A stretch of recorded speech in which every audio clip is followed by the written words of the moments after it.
যদি নারীর মতো হয় তাহলে কাজের মতো নারী হয়। ঈসা আলাইহিস সালামের মা ছিলেন হযরত মারিয়াম। মহিলাদের কথা যদি চলে আসছে তো ওয়াজ করে যাই। মারিয়াম আলাইহা সালাতু ওয়াস সালাম, মারিয়াম আলাইহিস সালামের মায়ের নাম ছিল হযরত হান্না।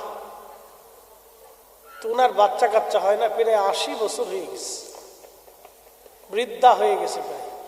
একদিন আল্লাহকে বলেন, আল্লাহ কত বয়স আমার হয়ে গেছে, একটা সন্তান তুমি দিলে না। আল্লাহ যদি একটা সন্তান তুমি আমারে দাও তাহলে আমি সন্তানটাকে বাইতুল আকসার খাদেম বানাই দেব। আরো জোরে। আমাদের অনেক মায়েরা নিয়ত করে, আল্লাহ বাচ্চা কাচ্চা যদি আমার একটা দাও তাহলে এটার মাদ্রাসায় দিয়ে দেব। এরকম অনেকে নিয়ত করে, ভালো নিয়ত, খারাপ না, নিয়তটা খুব ভালো। তো হযরত হান্না মানত করছে, আল্লাহ একটা পোলা যদি দাও, একটা সন্তান যদি দাও তো আমি বাইতুল আকসার খাদেম বানাই দেব। তো আল্লাহ তার নিয়তটাকে, মানতটাকে মঞ্জুর করলেন। আল্লাহ তার গর্ভে একটা সন্তান কনসেপ্ট করলেন। মারহাবা কর।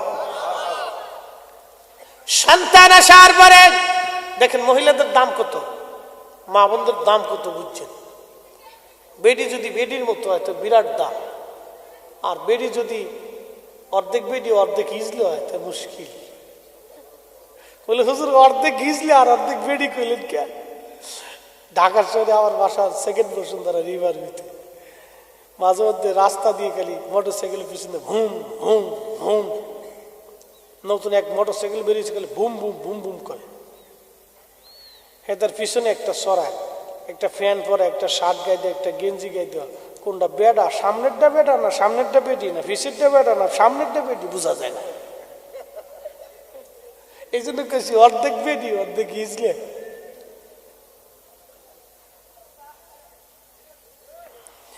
হযরতে মারিয়াম, আল্লাহ পাক হযরতে হান্নার গর্ভে একটা বাচ্চা দিলেন। বাচ্চা প্রসব হলো। বাচ্চা প্রসব হওয়ার পরে হযরতে হান্না বলেন, আল্লাহ চাইলাম পোলা, দিলা তুমি মাইয়া। মারহাবা খান। চাইলাম পোলা, দিলা তুমি মাইয়া। আমাদের দেশে অনেকের মেয়ে হইলে মন বেজার হয়ে যায়। কি হয়েছে রে দোস্ত? কৃষ্ণ চাইছিলাম পোলা, মাই হয়েছে রে, মিষ্টি খাওয়াবি না? পরে খাস। আর ফুলা হইলে খুশিতে লেংট হয়ে যায় পরে। তোরে মিষ্টি কারে করতে খাওয়াবো, খা, ফুল হয়েছে ফুল হয়েছে ফুল হয়েছে, তাতে কি হয়েছে? বহুত ফুলা বাপের ভাত দেয় না। কথা বলেন না কেন? বহু পোলা বাপের ভাত দেয় না। বহু আছে বাংলাদেশে, কত দেখবেন, বহু পোলা আছে মাকে ভাত দেয় না। বহু আছে। কে হবে যেই পোলা বাবা মাকে খাবার দিতে পারে না?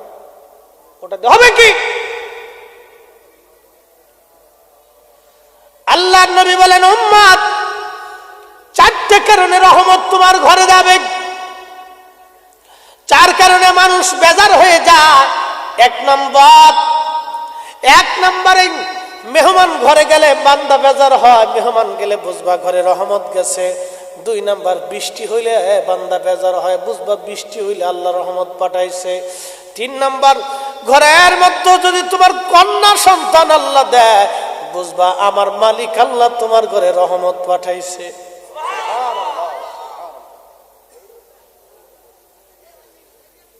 রহমত পাঠাইছে। এতে বেজার হয়, ওর কপালে ঠাডা পড়ছে, ঠাডা।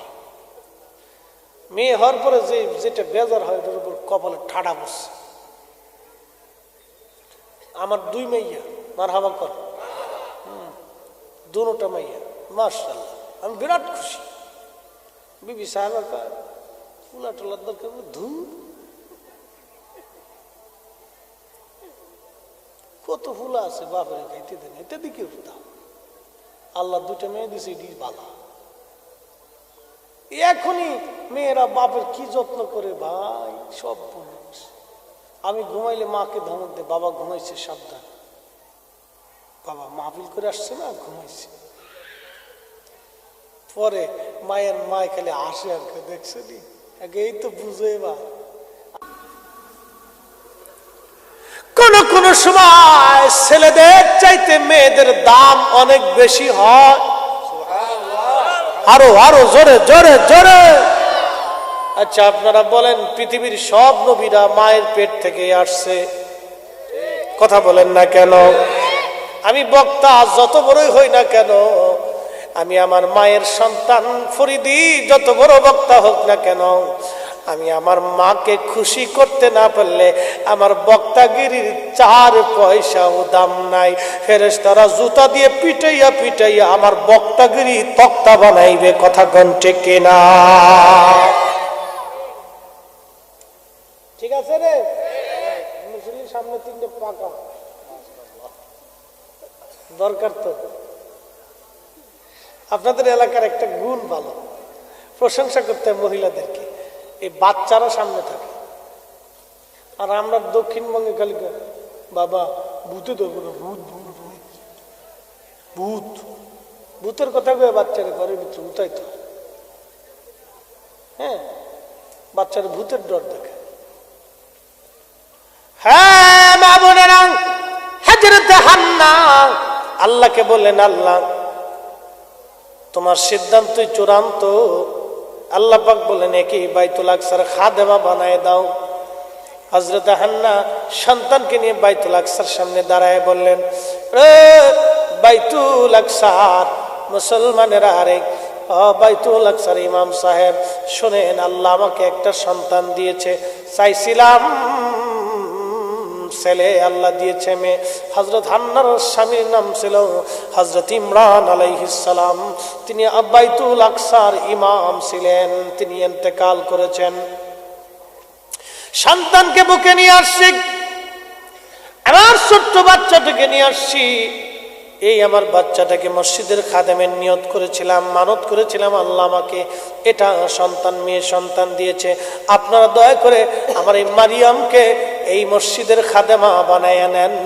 তখন হযরতে জাকারিয়া আলাইহিস সালাম হযরতে মারিয়াম আলাইহিস সালামের আপন খালু ছিলেন, জাকারিয়া ছিলেন তখন বাইতুল আকসার ইমাম। জাকারিয়া আলাইহিস সালাতু ওয়াস সালাম বললেন, আমাকে দিয়ে দেন। তখন অন্য যারা ছিল তারা বলল, না আমাদেরকে দেন, আমাদেরও তো হক আছে। কারণ মারিয়ামের আব্বা তো এই মসজিদের ইমাম ছিলেন, তিনি তো আমাদের মহব্বতের মানুষ ছিলেন, আমাদেরকে দায়িত্ব দেন, এই সন্তানের দায়িত্ব আমরা নিয়ে নিব। তখন জাকারিয়া কয়, না আমাকে দেন। অন্যরা কয়, না আমাকে দেন। সবাই নিয়ে আবার বদানুবাদ করতেছে, কয় না আমাকে দেন, আমাকে দেন, আমাকে দেন, আমাকে দেন। জোরে কন্যা মারহাবা। মাইয়া কি জিনিস পাওয়ার লেগে সবাইকে আমারে দেন, আমারে দেন, আমি বাচ্চার লালন পালন করবো, আমারে দেন, আমারে দেন। সবাই খালি আমারে দেন, আমারে দেন। হযরতে জাকারিয়া আল্লাহকে বলেন, আল্লাহ সবাই তো মারিয়ামের দায়িত্ব চায়, এখন কি হবে? আল্লাহ পাক ডাক দিয়ে বলেন, একটা কাজ করো, সবাইকে বলো নদীর ভিতরে কলম ছেড়ে দেওয়ার জন্য। তারা যেই কলম দিয়ে তাওরাত লিখতো, মারহাবা কর, তারা যেই কলম দিয়ে তাওরাত লিখতো, তাওরাত শরীফ যেই কলম দিয়ে লিখতো, এই কলম লোহার কলম। কিসের কলম? যেরকম কিসের? লোহার কলম দিয়ে তাওরাত লিখতো। সবাইকে বলো এই কলম নদীর মধ্যে ছেড়ে দিতে। যার কলমটা ভাসতে ভাসতে উজানের দিকে যাবে, তাকেই মরিয়মের দায়িত্ব দেওয়া হবে। আসতে হলো কেন? আরো জোরে কর। কিসের কলম? লোহার কলম ভাসে, উজানের দিকে যা। লোহার কলম যারটা ভাসতে ভাসতে উজানের দিকে যাবে, সেই মরিয়মের দায়িত্ব পাবে। নারী যদি নারীর মতো হয় তো এটা নারী বেটা। নারী কি জিনিস? মেয়ে মেয়ের মতো যদি হয়, মহিলা মহিলার মতো হলে এটা মহিলাই। অনেক দাম আল্লাহর কাছে, অনেক দাম, বিরাট দাম। একজন নারী যদি ওলি হতে পারে তো 7 জন ওলির মর্যাদা সমান হয়ে যায়। আরো জোরে আল্লাহু আকবার। এত দাম আল্লাহ তাদেরকে দিয়ে দেয়। হযরতে মারিয়ামের দায়িত্ব পাওয়ার জন্য সবাই নদীর পাড়ে গেলেন। যাদের কলমগুলি নদীর মধ্যে ছেড়ে দিলেন, সবার কলম নদীর মধ্যে ডুবে গেল, কিন্তু হযরত জাকারিয়া আলাইহিস সালামের কলম, এই লোহার কলমটা ভাসতে ভাসতে ভাটির দিকে না যায় উল্টা উজানের দিকে কলম রওনা করলো। সবাই বলল, হা, হযরত উজাইরকে, হযরত জাকারিয়াকে আমার মরিয়মের দায়িত্ব দিয়ে দেওয়া হোক। হযরত জাকারিয়াকে মরিয়মের দায়িত্ব দিয়ে দেওয়া হলো। হযরত মারিয়াম আলাইহিস সালাম তিনি মসজিদের এক কোণাতে তার মেহরাব করে দেওয়া হলো, হুজরা করে দেওয়া হলো। ওই হুজরাতে, ওই ঘরে হযরত মারিয়াম আলাইহিস সালাম বড় হতে লাগলেন। সবাই মসজিদ থেকে চলে যাওয়ার পরে উনি মসজিদের খেদমত করতেন, পরিষ্কার পরিচ্ছন্ন করতেন। হযরত মারিয়াম আলাইহিস সালাম বাইতুল আকসার খেদমত করতেন। মারহাবা কর। ঈসা নবীর মা মসজিদের খেদমত করতেন। আর আমরা মসজিদের খেদমত কেমনি করি? মসজিদের সভাপতি হইলে মনে হয় যে লাট সাহেব হয়ে গেছে, মসজিদের মুতল্লি মনে হইলে মনে হয় যে এমপি সাহেব হয়ে গেছে। একবারে এমন ভাবলো যে আমি মসজিদের মুতল্লি। তো মুতল্লি নিছেন, আপনি মুতল্লি হতে পারেন, আল্লাহর ঘরের মসজিদে কোনো মুতল্লি নেই। আল্লাহর ঘরের মসজিদে সবাই আল্লাহর গোলাম, সবাই আল্লাহর গোলাম। কথা বলেন ঠিক না বেটে? ইমাম মুসল্লি, খতিব মুসল্লি সব আল্লাহর গোলাম। ইমাম সাহেব হুজুর মসজিদের কোন একটা কোণে ময়লা সয়লা থাকলে একদম দেখ, এবার ময়লা কেন পরিষ্কার করলেন না কেন? মুতল্লি একটা ধমক বলেছে, দেখেন না আপনি? আচ্ছা আপনি বলেন তো, এই মসজিদ আল্লাহর ঘর, এটা পরিষ্কার করার দায়িত্ব আমাদের সবার। কথা বলেন ঠিক কিনা? শুধু মুতল্লি, শুধু ইমাম বা খাদেম সাহেবের দায়িত্ব কেন হবে? আল্লাহর ঘর মসজিদ পরিষ্কার করাটা আমাদের সবার দায়িত্ব বাজান। আমি নিজে এখনো খোদার ঘর মসজিদ আমি নিজে পরিষ্কার করি, সুযোগ পাইলেই আমি করি। বিশেষ করে প্রস্রাব পায়খানা খানা আমি নিজে পরিষ্কার করি। কেন করি জানেন? ইসলাহে নফস, আত্মার সংশোধনের জন্য করি, যাতে আমার অন্তরে কখনো ফখর না আসে। প্রস্রাব পায়খানা পরিষ্কার করবেন, খোদার ঘর মসজিদে যে পরিষ্কার পানি মেরে মেরে পরিষ্কার করে দেবেন, অন্তরে যাতে ফখর না আসে, ইসলাহে নফসের জন্য। হুজুর ফখর কি? অহংকার এমন মারাত্মক জিনিস, একবার যদি আসে তো রব বেজার হয়ে যায়। আল্লাহর নবী একদিনকে আল্লাহ বলতেছেন, হাবিব আপনার উম্মতকে বলেন, উম্মত যাতে আমি আল্লাহর চাদর ধরে না টানতে। তো আল্লাহর নবী ডাকতে বলেন, আল্লাহ বলেন কি আপনার চাদর ধরে আমার উম্মত টানে? চাদর কি? আল্লাহ বলেন, অহংকার আমি আল্লাহর চাদর, অহংকার আমি আল্লাহর চাদর। আপনার উম্মতকে বলবেন, উম্মত যাতে আমি আল্লাহর চাদর ধরে টান না দেয়, অহংকার না করে। একসাথে বলা যাবে আল্লাহু আকবার। অহংকার কার? কথা কর না কেন? অহংকার কার? আমাদের অনেক বক্তাদের অহংকার আছে। আমার নামটা উপরে দিলেন না কে? দেখেন কি কথা কর না কে? আসে না নি নাই? পুরি বক্তা হেতের ফাইলে আমি একটা কায়দা মতো কেনে গুতেই দিতাম। তোর বক্তা হয়েছে কিছু কিছু কেন? বেটার ঘরের বেটা, আমার নামটা উপরে দিলেন না কে? নামটা ছোট হয়ে গেল কে? আর একটু বড় দিলেন না কে? কত কাহিনী! এটা কাহিনী করার পরে আমি যাইতাম না, এটা না বলে।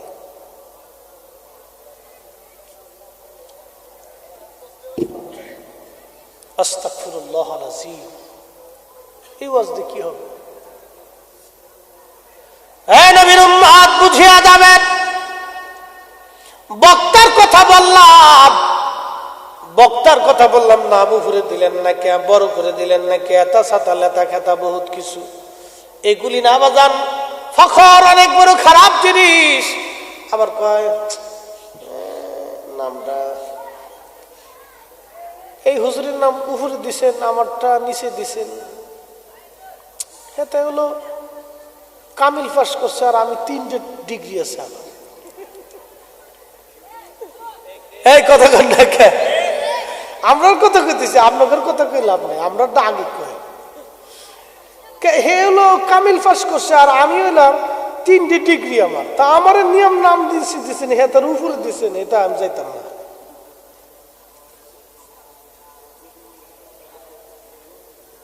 আল্লাহর ইজ্জতের চাদর ধরে টানতেছে। ছি ছি ছি ছি। আমার একদিন কথা মনে আছে, স্টুডেন্ট লাইফে এক মাহফিলে গেছি পাবনাতে। তখন আমি ফাজিলের শেষ দিকে, কামিল ফার্স্টের দিকে, সম্ভবত ফাজিল শেষ হয়ে গেছে, কামিলে পড়ি। পাবনা মাহফিলে গেছি। এক মুরব্বী আলেম, আল্লাহ উনি মারা গেছেন, আল্লাহ ওনাকে জান্নাত নসিব করুক, দোয়া করি। তো উনিও ভালো ওয়াজ করেন। আমি তখন তো বুঝেনি, তো যৌবন, এখন তো আর বুড়ো হয়েছি না যে তাই অন্য দু সাইডে বিয়ে করতে আর অসুবিধা নেই। এ কথা যদি আমার বউ শুনে তো আর বাইর খাইতে দিত না। তো খুব মনোযোগ দিন। এই গেছি মাহফিলে।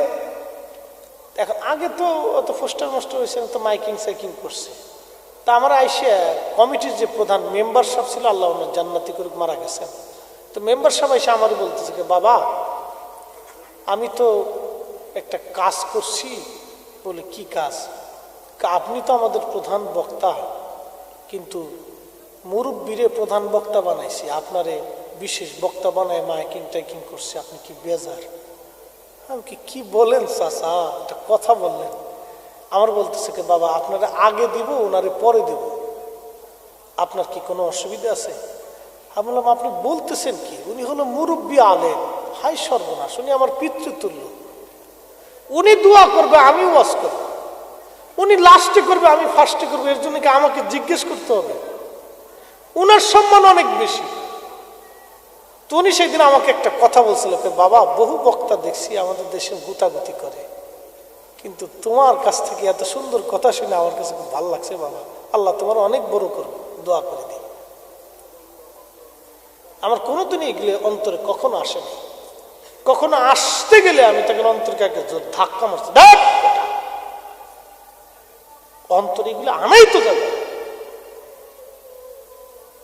আমাকে বহুজনে বলছে না আপনারটা নিচে দিয়ে, আমি কি একবারে না দেন তাও ভালো, অসুবিধা কি? না দিলে আরো ভালো, অসুবিধা কি? দাওয়াত দিছে না, আসুন, দিলে কি আর না দিলে কি? প্রিয় মুসলমান, অন্তরের ফকর যেন কখনো না আসে। আমি আমার পীরের দরবারে এখনো পায়খানা প্রস্রাব সাফ করি। যতদিন আমি মাদ্রাসায় পড়েছি ততদিন আমি পায়খানা প্রস্রাব পরিষ্কার করতাম, বাথরুম পরিষ্কার করতাম। আমার অভ্যাস ছিল এটা, ইসলাহে নফস। আমি জীবনে ক্লাস 1 থেকে 10 পর্যন্ত আল্লাহর ঘর মসজিদের খেদমতের সুযোগ হয়েছে।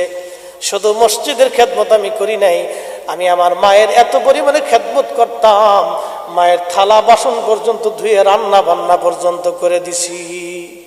30 দিন করতাম, 1-2 দিন না, যে বছরে একবার। তারে ডারে ছেলে, এ যুবক বন্ধু আমার দিকে তাকাও, একবার বছরে একদিন, ওই এটা খেদমত না, 30 দিন করতাম একবারে। আল্লাহ 30 দিন থালা বাসন ধুয়ে পরিষ্কার করে, একবারে মাইজে টেজে পরিষ্কার করে দিয়ে, রান্না বান্না সবকিছু গুছাই গাছাই দিয়ে এরপরে মাদ্রাসায় যেতাম। কি তা মনে আমারে কল্পনা করবে কেউ? এগুলো করতাম। আর মা আমার জন্য খালি দোয়া করত। প্রিয় মুসলমান, যুবকদেরকে বলি, যুবক, মা এমন একটা নিয়ামত, যদি একবার আসমানে হাত বাড়াইয়া পক্ষে দোয়া করে দেয়, আমার আল্লাহ এই বান্দার পক্ষে হয়ে যায়। জোরে কোন সুবহানাল্লাহ। হ্যাঁ মুসলমান, এটা আমার ক্রেডিট না, এটা আল্লাহর রহমত, আল্লাহর দয়া। এটা আমার নিজস্ব কোনো ক্রেডিট না, আল্লাহর অনেক বড় দয়া ছিল, বিধায় সম্ভব হয়েছে। আমি আমার যুবকদেরকে বলবো, যুবক, আজানটা হয়ে যাবে, মসজিদে চলে যাবা। মসজিদে হুজুর থাকবে, ইমাম সাহেব হুজুর, মুয়াজ্জিন সাহেব হুজুর থাকবে। হুজুরদের সাথে মসজিদে খেদমত করবা, সহযোগিতা করবা। আর মসজিদে খুদার ঘর পরিষ্কার পরিচ্ছন্ন করবা, বাথরুম পরিষ্কার করবা। জীবনে এমন একটা দিন আসবে, এমন একটা খেদমত তোমার কবুল হয়ে যাবে, ভাগ্যের পরিবর্তন এসে যাবে। রিজিকের পিছনে দৌড়াইতে হবে না, রিজিক তোমার পিছনে দৌড়াইবে।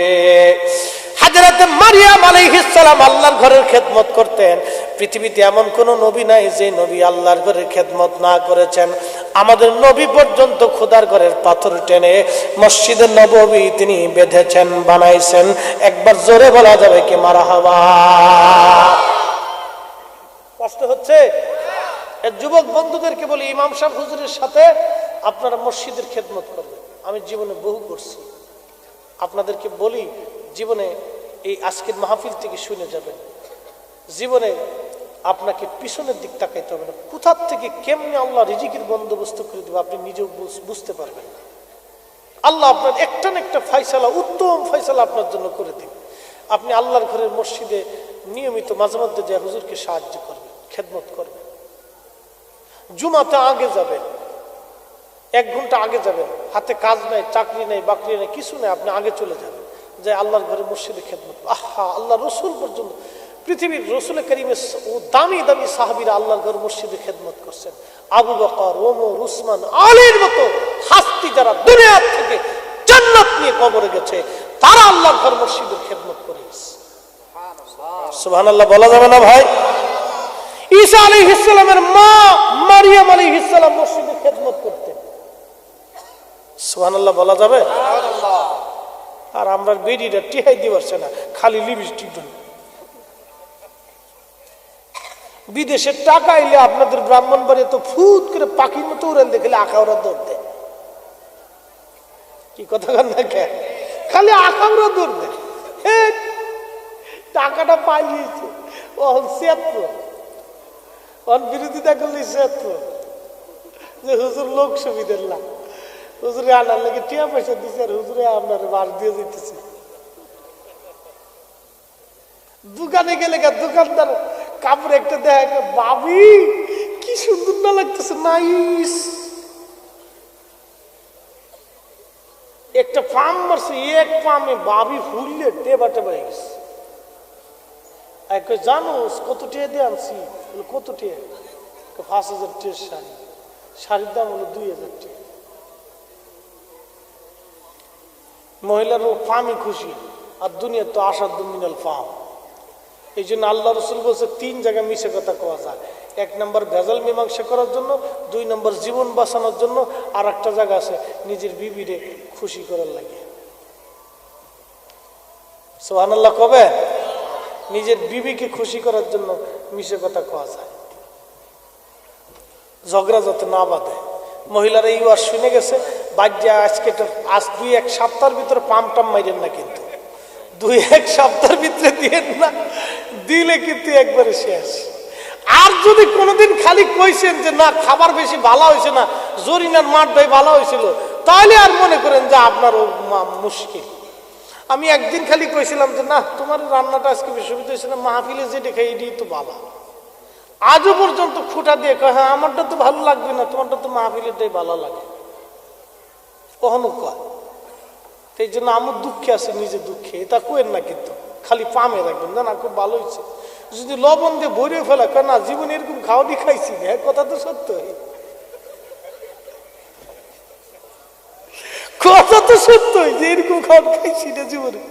কি জিনিস যে খাইছি ওরে সর্বনাশ, তাহলে মনে করি তো পাম মারতেছে, খুব ভালো।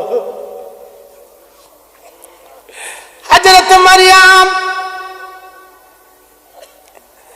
আল্লাহর ঘর মসজিদের খেদমত করতে লাগলেন। ধীরে ধীরে ধীরে ধীরে হযরত মারিয়াম আলাইহিস সালাম বড় হতে লাগলেন, যুবতী হয়ে গেলেন। যুবতী হয়ে যাওয়ার পরে হযরত জাকারিয়া আলাইহিস সালাম তার জন্য আলাদা হুজরা মুবারক। জাকারিয়া তো আপন খালু ছিলেন, খালুর কাছে তো খালু আপন খালু। হযরত জাকারিয়া আলাইহিস সালাম তার জন্য আলাদা মেহরাব করে দিলেন, ভিতরে হুজরা করে দিলেন, ভিতরে সবকিছু বন্দোবস্ত করে দিলেন, পর্দা বসিতার ব্যবস্থা করলেন। আহা, তিনি এত সতী সাধবী নারী ছিলেন, দুনিয়াতে কোনোদিন কোন বেগানা পুরুষ তার চেহারা পর্যন্ত দেখে নাই। একবার জোরে জোরে বলা যাবে কি সুবহানাল্লাহ? দুনিয়াতে কোনোদিন কোন বেগানা পুরুষ তাকে দেখে নাই। হযরত মারিয়াম আল্লাহ তাকে এতই সৌন্দর্য দিয়েছিলেন। পৃথিবীতে 4 জন মহিষী নারী অনেক সুন্দর ছিলেন, তার ভিতরে হযরত আম্মাজান হাওয়া আলাইহিস সালাম, 2 নম্বর হযরত সারা আলাইহিস সালাম, 3 নম্বর হযরত মারিয়াম আলাইহিস সালাম। এরা পৃথিবীর মধ্যে অনেক সুন্দর আল্লাহ পাক তাদেরকে বানিয়েছিলেন। হযরত সারা এত সুন্দর ছিলেন, ওনার রগের ভিতর দিয়ে রক্ত প্রবাহিত হতো। আল্লাহ পাকে এত সুন্দর ওনাকে দেখা যায় তো, আল্লাহ এত সৌন্দর্য ওনাকে দিয়েছিলেন। হযরত মারিয়াম অনেক সুন্দর ছিলেন, আল্লাহ অনেক সুন্দর করে ওনাকে তৈরি করেছিলেন। হযরত মারিয়াম আলাইহিস সালামকে হুজরার ভিতরে নিজের রুমের মধ্যেই তিনি থাকতেন, সহসা বের হতেন না।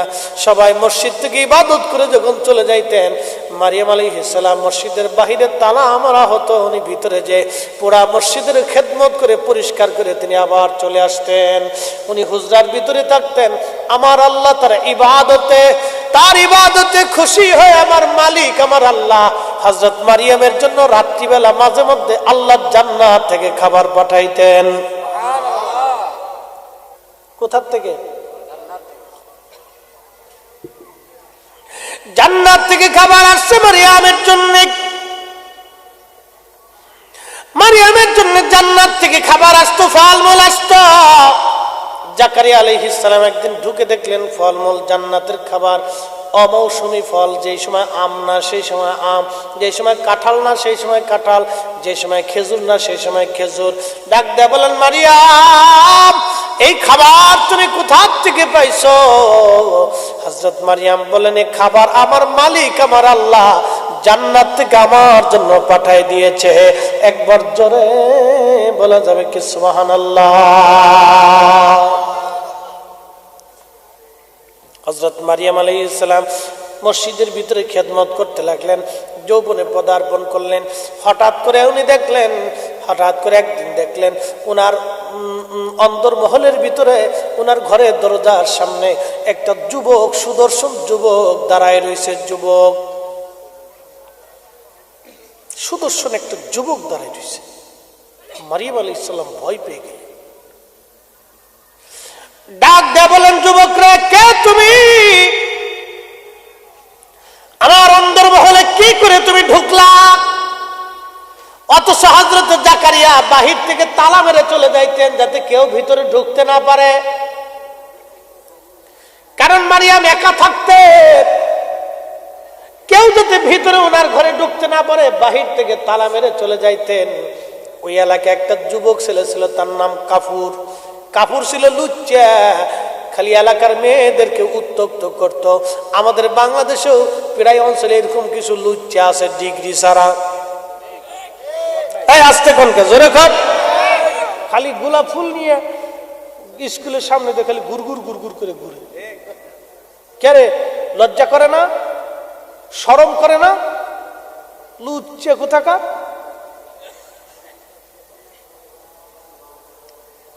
জীবনে কত ডিগ্রি যে ফিটেছি আমি, অংশের হুজুর হয়ে গেছি।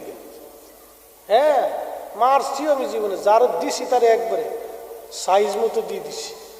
আমার মার ছিল খুব কঠিন মার। প্রথম জীবনে কারাতে শিখতাম, খুব মার্শাল ভালো পড়তাম।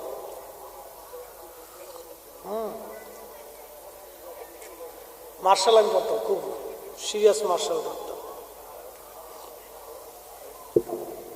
যার জীবনে দিছি এটের বয়সে যে খাইছি আমি জীবনে। তো খুব মনোযোগ দেন। ওই কাপুর ছিল লুচ্ছি, আন্তর্জাতিক খ্যাতি সম্পূর্ণ লুচ্ছি ছিল। আমাদের দেশেও কিছু লুচ্ছি আছে। আমি লুচ্ছিদেরকে বলবো, বন্ধু তোমার প্রতি আমার নসিহত। আল্লাহ রসুলের দরবারে এক সাহাবী এসে বলতেছে, এক যুবক এসে বলে, হুজুর আপনি অনুমতি দেন আমি জেনা করব। আমি ওই যুবকের প্রতি বলতেছি, যে যুবক অন্য মেয়েদেরকে উত্ত্যক্ত করো, বন্ধু আমি তোমাকে বলতেছি, আমি ওই বন্ধুকে বলবো, বন্ধু আমি আপনাকে বলছি, আপনি যদি কোনো মেয়েকে উত্ত্যক্ত করে থাকেন তাহলে এই হাদিসটা শুনে যাবেন আল্লাহর নবীর জীবনে। আল্লাহর হাবিব বললেন, যুবককে বললেন, যুবক রে তুমি জানা করতে চাও? বলে হ্যাঁ ইয়া রাসূলুল্লাহ, আপনি অনুমতি দেন আমি জানা করব। নবীজি তাকে ধমক দেন নাই, মারেন নাই, গাল দেন নাই, ধাক্কা দিয়ে নববী দরবার থেকে বের করে দেন নাই। আল্লাহর হাবিব তাকে বললেন, সাহাবী আমাকে দুইটা প্রশ্নের জবাব তুমি দিয়ে যাও। বলে হুজুর কি প্রশ্ন? বলো, তোমার মায়ের সাথে কেউ জানা করুক তুমি কি অনুমতি দিবা? সাহাবী বললেন, হুজুর। যুবক বললেন, ইয়া রাসূলুল্লাহ, না, মরে গেলেও আমি আমার মায়ের সাথে জেনা করার অনুমতি দিব না। আল্লাহর নবী বললেন, তাহলে বলো তোমার বোনের সঙ্গে কেউ জেনা করুক, তুমি কি অনুমতি দিবা? বলে, হুজুর না, জীবন গেলেও আমি আমার বোনের সাথে জেনা করুক অনুমতি দেব না।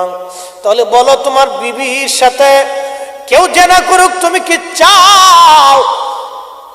সাহাবী যুবক বললেন, হুজুর জীবন গেলেও তো না।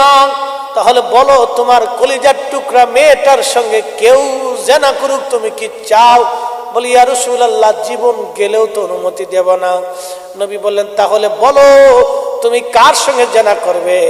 সেই মেয়েটা কারো মা, কারো মেয়ে, কারো বোন, কারো বিবি। কথা বলেন ঠিক কিনা?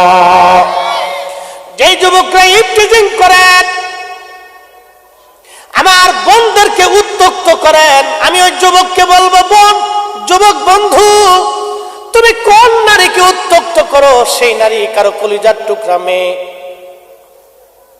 আপনি চিন্তা করেন, আমি তো মেয়ের বাপ, আমার মেয়েকে কেউ করলে একবারে শটাং করে দেব। শটাং বুঝেন? একবারে লুলা বানাই দেব। লুলা বুঝছেন? হাত পা একবারে কাইটে আলাদা করে সেই হাতে ধরাই দিয়ে দেব। কারণ আমার জীবনের চাইতে আমি বাচ্চাদেরকে ভালোবাসি। প্রত্যেক বাবাই তার সন্তানটাকে তার জীবনের চাইতে বেশি ভালোবাসে, জীবনের চাইতে বেশি ভালোবাসে। একটা ভাই তার বোনকে তার জীবনের চাইতে বেশি ভালোবাসে। আল্লাহ রাসূল বললেন, সাহাবী বলো তুমি কোন নারীর সাথে জানা করতে চাও? সে কারো মেয়ে, কারো মা, কারো বোন। সাহাবী কদমের মধ্যে পড়ে বলেন, ইয়া রাসূলুল্লাহ, আপনি আমাকে মাফ করে দেন, আমার ভুল হয়ে গেছে। হুজুর আপনি আমাকে মাফ করে দেন, আমার ভুল হয়ে গেছে। আর এই অন্তরে কোনদিন আমি জেনার লিপ্স আনবো না গো নবীজি, কোনদিন আমি জেনার লিপ্স আনবো না। সাথে সাথে সাহাবী তওবা করে ভালো হয়ে গেলেন। একবার জোরে জোরে চিৎকার মেরে বলা যাবে কি আল্লাহু আকবার। ওই কাফুর মাঝে মধ্যে নারীদেরকে উত্ত্যক্ত করত। হযরত মারিয়াম মনে করছেন কাফুর বুঝি এসে পড়ছে আজকে, কাফুর বুঝি আজকে আসছে।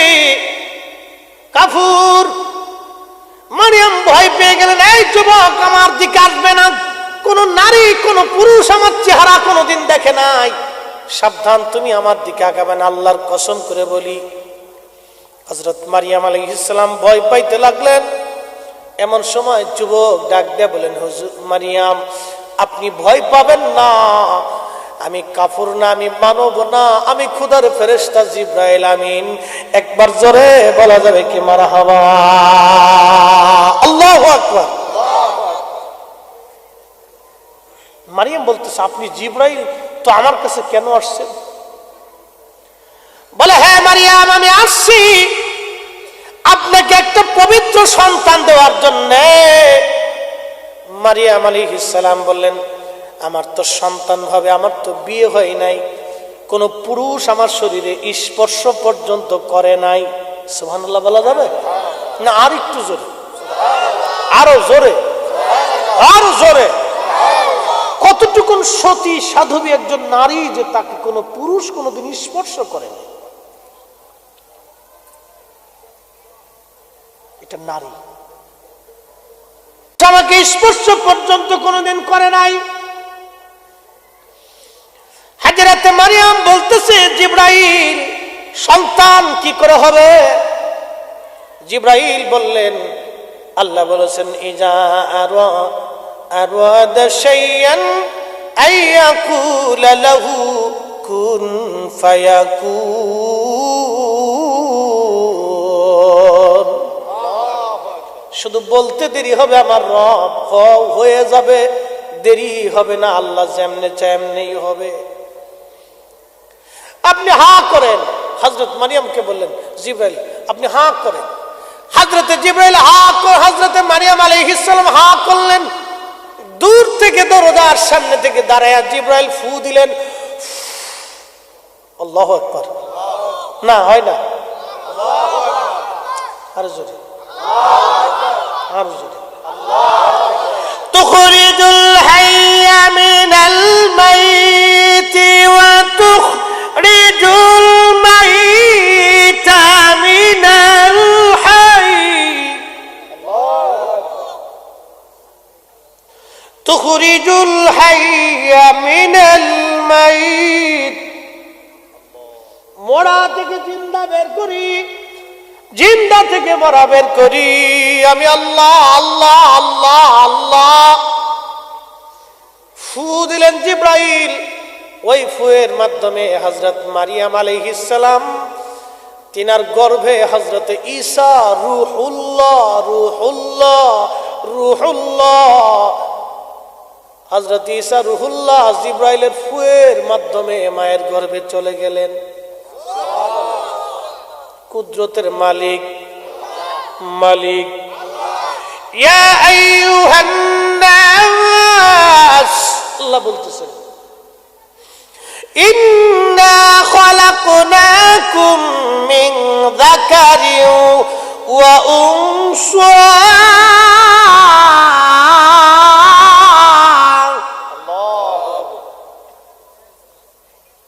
হে মানব জাতি, একজন পুরুষ আর একজন নারী থেকে তোমাকে তৈরি করেছি। হে মানব, একজন পুরুষ একজন নারী থেকে তোমাকে তৈরি করলাম, কিন্তু হযরত ঈসা নবীর কোনো বাবা নাই। বাবা ছাড়া মায়ের গর্ভে সরাসরি ঈসাকে যিনি পাঠাইলেন জিব্রাইলের ফুয়ের মাধ্যমে, তিনি অন্য কেউ না, তিনি সেই মালিক আল্লাহ, যে আল্লাহ জিব্রাইলের ফুয়ের মাধ্যমে হযরত ঈসাকে মায়ের পেটের ভিতরে মারিয়ামের গর্ভে রেহেমে দিয়ে আল্লাহ দিয়ে দিতে পারে। সেই আল্লাহ নূরের নবীকে নূরের নবীকে নূরের নবীকে তুনকালু মিন সালিবিন ইলা রাহিমিন ইজা মাদা আলামুন বাদা তামাক তুনকালু মিন সালিবিন ইলা রাহিমিন তুনকালু মিন সালিবিন ইলা রাহিমিন ইজা মাদা আলামুন বাদা তামাক ওয়ালাম্মা উলিদতা আশরাকাতিল আরদু ওয়াদাআত বিনুরিকাল উফুক। নবীজির চাচা হযরত আব্বাস ৩০,০০০ সাহাবীর সামনে তাবুকের যুদ্ধের ময়দানে তিনি বলতেছিলেন, নবী গো, আপনাকে আল্লাহ নূরে মুহাম্মাদিকে, আপনি নবীকে আল্লাহ পবিত্র সুল থেকে রেহেম, রেহেম থেকে সেকেম, সেকেম থেকে সুল করে, পবিত্র পৃষ্ঠদেশ থেকে রেহেম থেকে সেকেম করে করে যুগের পর যুগ দেখায়া দেখায়া দেখায়া দেখায়া যুগের পর যুগ আবর্তন বিবর্তন করায়া করায়া আদম শফিউল্লাহ থেকে আপনার বাবা এবং মায়ের মাধ্যমে আল্লাহ আপনাকে দুনিয়ার ভিতরে আমাদের মাঝে আনলেন। ওয়ালাম্মা উলিদতা আশরাকাতিল আরদ, আপনি নবী যখন দুনিয়াতে তশরিফ আনলেন, জন্মগ্রহণ করলেন, তখন আপনি নবীর নূরের আলোতে সারা পৃথিবী নূরে নূরান্বিত হয়েছিল। একবার আওয়াজ তুলে জোরে বলা যাবে কি আল্লাহু আকবার? হাত উঁচু করে বলেন আল্লাহু আকবার। আরে তাকবীর, আল্লাহু আকবার, আরে রিসালা, ইয়া রাসূলুল্লাহ, আরে গাউসিয়া, ইয়া রাসূলুল্লাহ, জয়নুস্তান ফরিদি সাহেব, আহলে সুন্নাত ওয়াল জামাত, জিন্দাবাদ, আরে তাকবীর, আল্লাহু আকবার। খুব মনোযোগ দিয়ে, হযরতে মারিয়ামের গর্ভে ঈসা নবীকে আল্লাহ যদি জিব্রাইলের ফুয়ের মাধ্যমে পাঠিয়ে দিতে পারে, তাহলে নূরের নবীকে মাটির মানুষের ভিতর দিয়ে আমার আল্লাহ আনতে পারে কি পারে না? আমার দেশের বিয়াক্কেলে যুক্তি দেয়, আম গাছ থেকে আম গাছ আইছে, জাম গাছ থেকে জাম গাছ, তো মানব মাটির মানুষ থেকে মাটির মানুষ আইছে। ওরে কানার ঘরের কানা, তাহলে বলে দাও হযরত ঈসা রূহুল্লাহ কোন ঘর থেকে আইছে বলে দাও। কি কথা কর না কেন? কারণ ঈসা আলাইহিস সালামের তো বাবা নাই, বাবা না হইলে তো বাবার নির্গত পানির শুক্রাণু থেকে আল্লাহ আমাকে মায়ের রেহেমে তৈরি করেছেন, তাহলে তার তো বাবাই নাই। কি কথা কর না কেন? তার তো বাবা নাই, বাবা ছাড়া আল্লাহ বানাইলেন। মারহাবা কর। খেলা কার? কুদরত কার? কেমনে হয়? ওরে কানার বাচ্চা, আল্লাহর কুদরতে কোনো কেমনে কোনো শব্দ আছে? হ্যাঁ, আল্লাহর কুদরতে কোনো কেমনে শব্দ নেই। আল্লাহ পেছে আমি যেমনে চাই এমনি হয়। কি কথা কর না কেন? আমি যেমনে চাবো রে এমনি হবে, কোনো কেমনে সেমনি কেমনি হয়। বেটা বলো কেমনে বুঝিত? এই যে বেটা ফকির ঠিকই কইছে, এসব দেখি কানার হাট বাজার, এক কানা খাই আর এক কানারে চলো এবার ভব পারে, ওরে নিজে কানা পথ চিনে না। কথা কয় পরকে ডাকে বারংবার, এসব দেখি কানার হাট বাজার।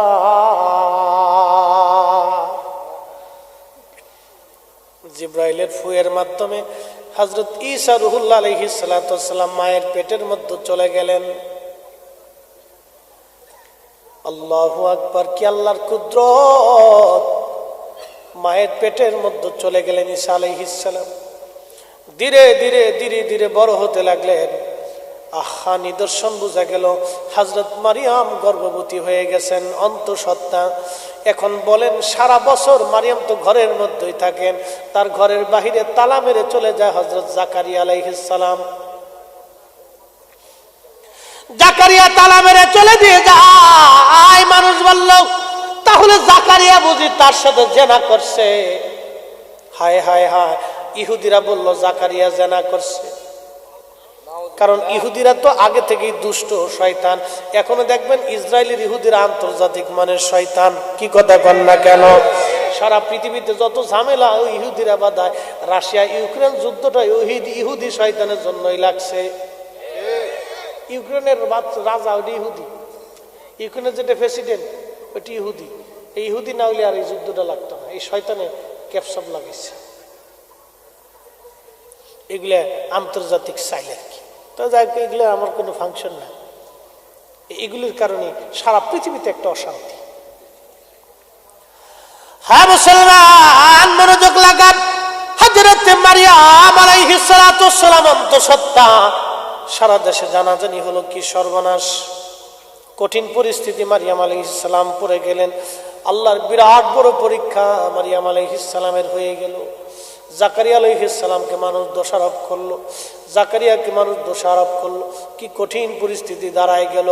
লম্বা কথা বলতে গেলে সময় চলে যাবে, বেশি লম্বা কথা বাড়াবো না রে বাপ। হযরত মারিয়াম আলাইহিস সালাতু ওয়াস সালাম যখন সন্তান প্রসব করবে, সন্তান প্রসব করার পরে হযরত মারিয়াম আলাইহিস সালাতু ওয়াস সালাম নিজের এলাকা ছেড়ে একটা নির্জন এলাকা আল্লাহ তাকে নিয়ে গেলেন।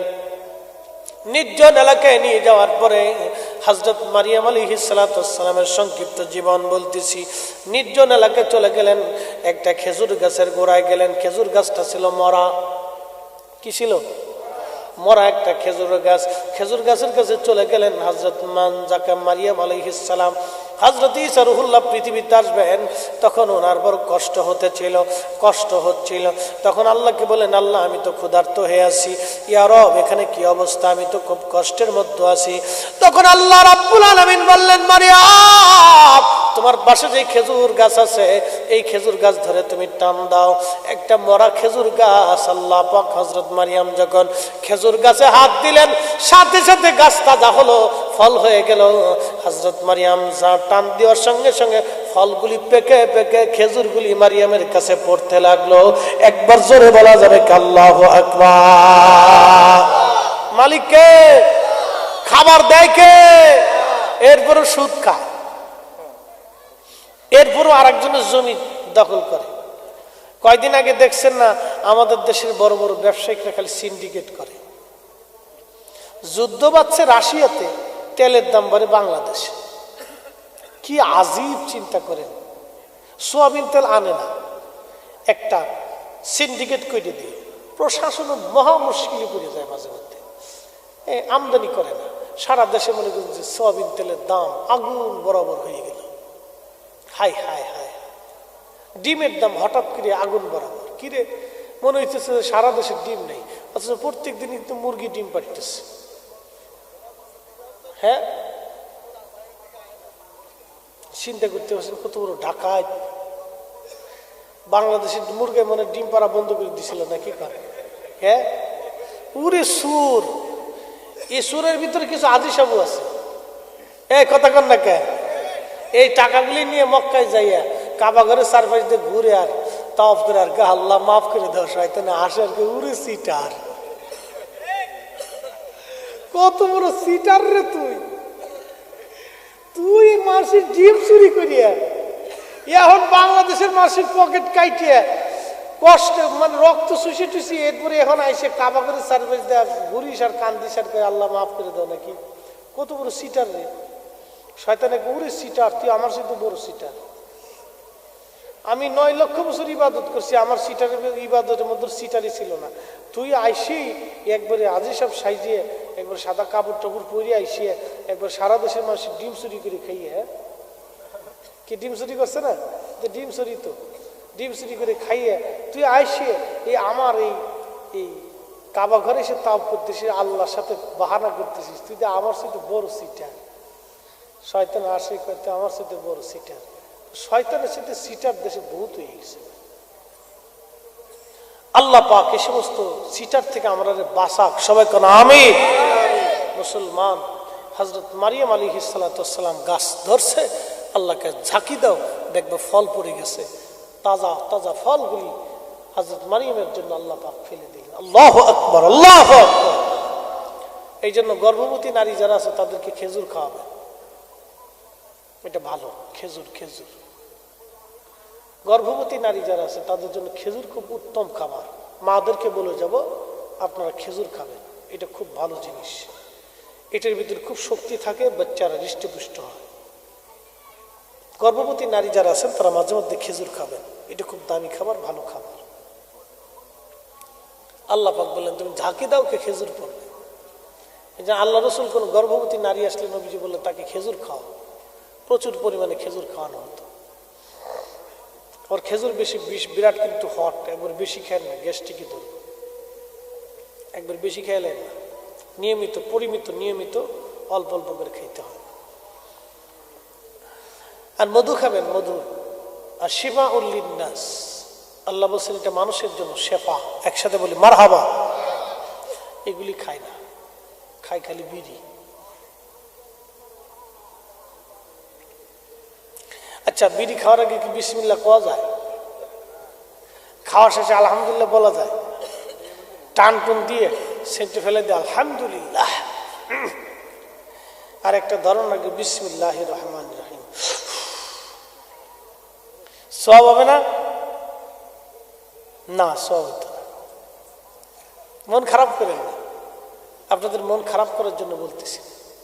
ছোট্ট করে একটা কথা বলি, বাপ জবানের মালিককে। বহু মানুষ আছে এই জবান বন্ধ, কথা বলতে পারে না। আল্লাহ আপনাকে একটা জিহ্বা দিচ্ছেন, এই জিহ্বাটা দিয়ে আল্লাহ আপনাকে অনেক প্রকারের খাবার খাওয়ান। হায় আফসোস, কত প্রকারের খাবার, আম জাম কলা কাঁঠাল লিচু পেঁপে ভাত বিরিয়ানি, এত কোয়ালিটির খাবার খান, জিহ্বা কোনোদিন না করে নেই। সব খাবারের স্বাদ এই জিহ্বা আপনাকে আস্বাদন করে আপনার শরীরে ঢুকিয়ে দিল। এত দামি রিজিক খাওয়ার পরেও কেন এটা টাইনে খাইতে হবে আপনাকে বলেন তো? এটা মুখে দুর্গন্ধ হয়, এটা একটা পচা গন্ধ হয়। আপনি যখন আল্লাহ জিকিরে বসেন, দুরূদ শরীফে বসেন, তখন আল্লাহ রসুল অসন্তুষ্ট হয়। নবী বেজার হয়ে বলে উম্মত, আমি তো তোমাকে এটা এই মুখকে দুর্গন্ধ বানানোর জন্য আমি বলি না। আমি নবী তোমাকে প্রত্যেক দিন 5 ওয়াক্ত নামাজের আগে মেসাকের কথা বলেছি। কেন? তোমার মুখ যাতে পরিষ্কার থাকে, দুর্গন্ধ মুক্ত থাকে, ভালো থাকে, তুমি নিজে সুস্থ থাকবে, এই জন্য আমি নবী তোমাকে শিক্ষা দিয়েছি। হ্যাঁ, রসুল করিম তাতে বেজার হয়। আমি আমার ভাইদের বন্ধুদেরকে বলবো, ভাই বন্ধুদেরকে বলবো, এগুলি আপনারা ছেড়ে দেবেন। এটা একটা এক জাতীয় নেশা। অনেকে কয় হুজুর আমি একদিন এক বাথরুমে ঢুকছি, আমার দিকে তাকান, এক বাথরুমে ঢুকছি, পাবলিক টয়লেট, তো ঢুকার পরে আন্ধি বিড়ির গন্ধ। তা আমি বের হয়ে বললাম কেয়ারটেকার, আরে বেড়া, খালি প্রত্যেক বাথরুমে 10 টাকা করে লইস রে বেড়া, তুই ভিতরে যে বিড়ির গন্ধ কয় এগুলো পরিষ্কার করতে পারস না? কয় হুজুর কি করবো, আপনার আগে যেটা গেছে হ্যাঁ তাই বিড়ি টানছে।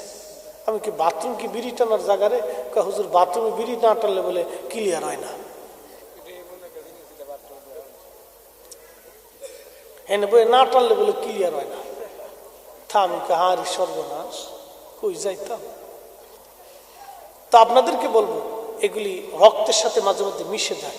আপনারা এমন কোনো কাজ করবেন না যেগুলির জন্য আপনার জন্য জাহান্নামে চলে যেতে হবে। বন্ধু, প্রিয় নবীজির দুরূদ আমাদের এক অবলম্বন, আমাদের সম্বল। আমরা নবীর উম্মত, আশিক রাসূল, আমরা আহলে সুন্নাত ওয়াল জামাতের অনুসারী। বাজান, আমাদের দুরূদের অনেক দাম। কথা বলেন ঠিক না বেঠিক? মোহতারাম, এগুলি আপনাদেরকে ছেড়ে দিতে হবে। আজ অথবা কাল আপনি ছেড়ে দিবেন, আস্তে আস্তে ছেড়ে দিবেন। আপনি নিয়ত করে ফেলবেন যে আল্লাহ এগুলি থেকে যেন আমি পরিত্রাণ পাই। আপনি আস্তে আস্তে ছেড়ে দিবেন, কোনো ব্যাপার না। একটু কষ্ট করলেই হবে ভাই, একটু কষ্ট করলে হবে। আর কথা বাড়াবো না, আসেন নবীজিকে দাঁড়ায় সালাম জানাইয়া নবী সালাম।